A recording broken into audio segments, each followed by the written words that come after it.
Hi everyone, Will Leishman here. I'm going to be product reviewing this Lynx Shredder DS Turbo. I've been a snowmobile enthusiast and a tour guide for the last 7 or 8 years. I began riding Ski-Doos. I've ventured over to Polaris a few times. A lot of my buddies I ride with are Polaris riders. I rode an Arctic Cat for a season. And now here I am with the Lynx. So I'm going to give some of the pros and the cons of the Lynx and compare it to the last model year of Lynx. I'll also compare it with Ski-Doo, which is its sister company. For those of you who don't know, the Ski-Doo is produced by BRP, which is the same company who produces Lynx. So they're sister companies essentially. The differences include a different look, different aesthetic, different lights, different suspension, and a little bit of a different bar setup with a different ski setup. So behind me there's a Ski-Doo.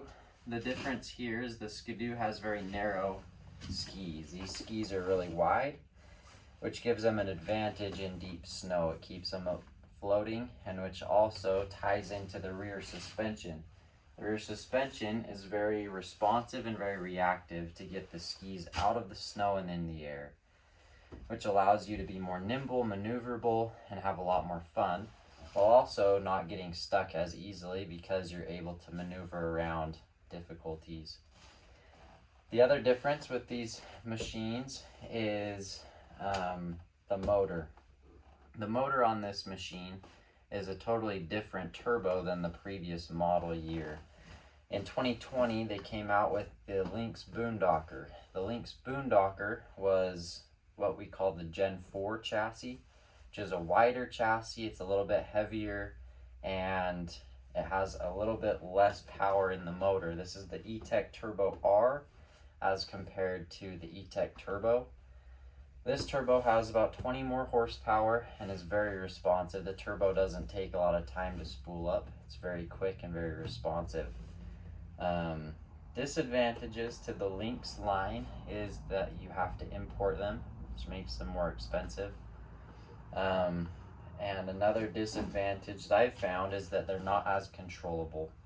The skis being out of the air is great when you want to maneuver quickly, but it's uncontrollable at times when you don't want to maneuver quickly and it just decides to go, and thus my bumper is broken.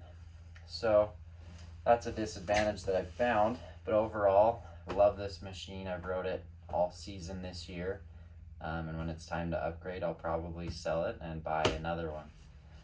My dad's also got one after I had mine and he loves it. We've both been Ski-Doo people. We both have rode a lot of different machines. We both love the Lynx. So that's my review of the Lynx. Thanks for tuning in.